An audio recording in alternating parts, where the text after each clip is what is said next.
un sale type. Mais ça va changer. Je vais changer. Tout ça est bien fini. Désormais, je suis clean.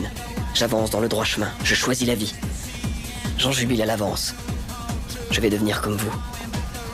Le boulot, la famille, la super téloche, la machine à laver, la bagnole, la platine laser et l'ouvre-boîte électrique, la santé, le cholestérol, une bonne mutuelle, les traites, la baraque, le survêt, les valises, les costards 3 pièces, le bricolage, les jeux télé, le McDo, les mômes, les balades en forêt, le golf, laver la voiture, tout un choix de pull, les Noëls en famille, les plans d'épargne, les abattements fiscaux, déboucher l'évier, s'en sortir, voir venir le jour de sa mort. Bonjour, aujourd'hui j'aimerais vous parler des 3 composants de base de la psyché qui sont le ça, le moi et le surmoi. Alors ces 3 composants viennent dans la deuxième topique de Freud dans les années 20, où il avait donné le schéma explicatif du fonctionnement mental normal et pathologique de l'être humain.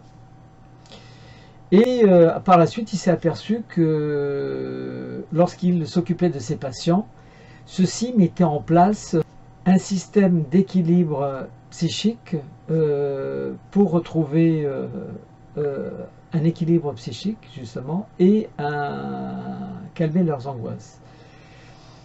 Donc il a creusé un petit peu et il a mis en place ce système qui complétait le premier, à savoir donc ces 3 composants de la psyché.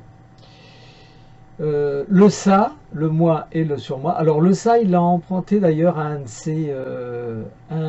de ses confrères qui s'appelait Georges Grodeck et il a publié un livre et qui parlait donc du ça.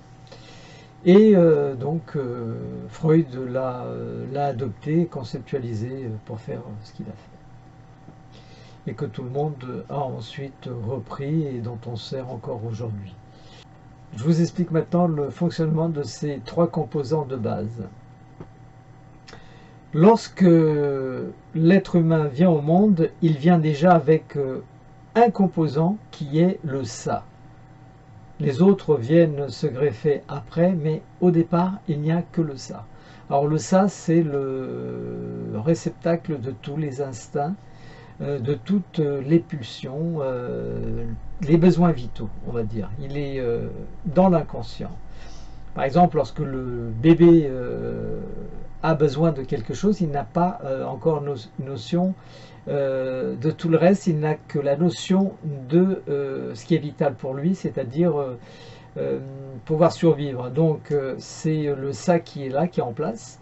Et le bébé va se mettre à hurler lorsqu'il a faim, il va se mettre à hurler lorsqu'il est dans l'inconfort, il va se mettre à hurler lorsqu'il sent qu'il est mis en danger instinctivement.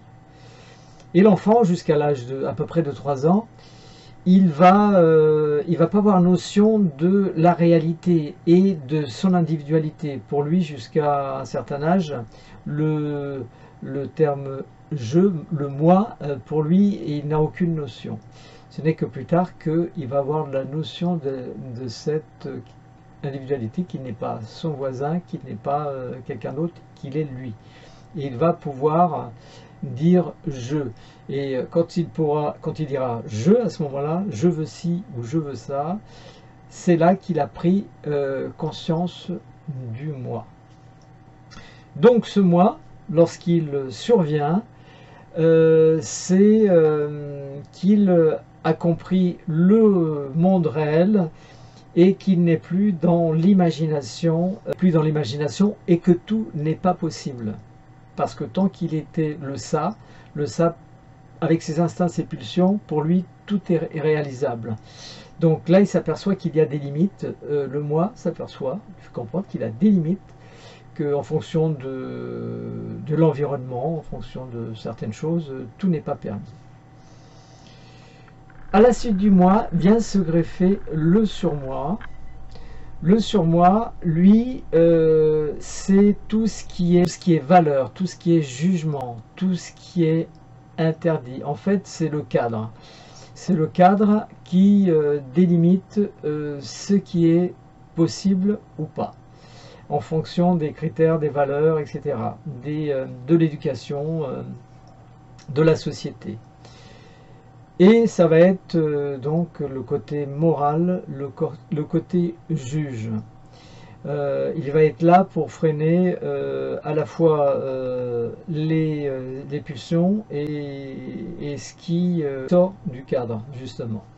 Si je reprends cette métaphore de la personne avec son petit ange sur l'épaule et son petit diable sur l'autre, qui la petite voix qui lui dit vas-y, tu peux le faire, et que l'ange lui dit non, non, c'est pas bien, faut pas le faire, faut pas le faire.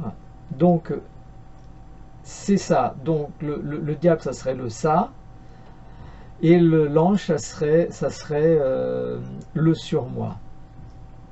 Alors quelqu'un qui est très influencé par le ça, c'est quelqu'un qui dépasse parfois ses limites et qui se met en marge soit de la société, situation qui risque de lui poser problème.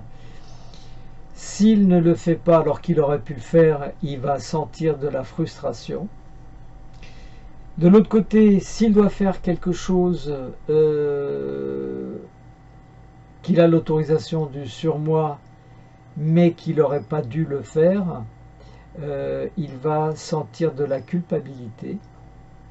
On va prendre l'exemple de quelqu'un qui est au régime et qui normalement doit faire strictement attention à ce qu'il mange. Et il est invité quelque part et on lui propose voilà, de manger un magnifique gâteau. Et là, effectivement, il a deux possibilités. Soit il cède et il mange, il cède au ça, qui lui dit vas-y, vas-y, pour une fois tu peux quand même le faire, etc. S'il se laisse tenter, eh ben, il va profiter du moment, mais ensuite c'est après qu'il va déguster, si je peux permettre l'expression, parce que c'est là qu'il va avoir des remords, se dire qu'il n'aurait pas dû, etc. Surtout que de l'autre côté, effectivement, il y a le surmoi qui va lui dire mais regarde, mais vraiment tu es nul, tu as pris des décisions et là tu cèdes au premier truc, voilà, regarde, voilà, il va être dévalorisé. La petite voix qui va le casser, qui va le culpabiliser et ça va être terrible.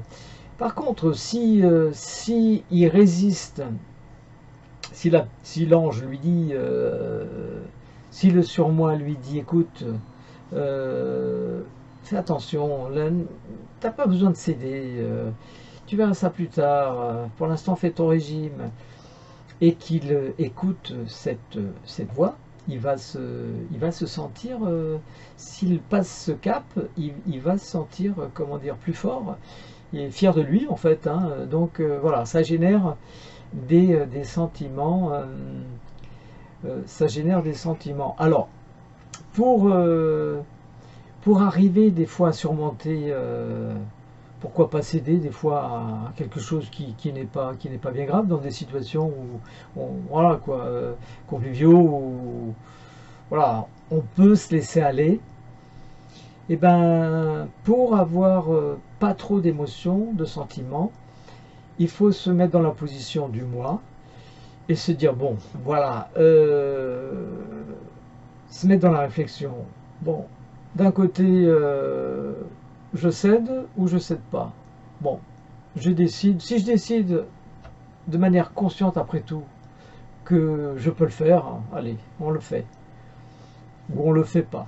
Mais on le fait de manière consciente. Et là, il y a de fortes chances qu'on ne soit pas gagné par l'émotion, par le sentiment gênant.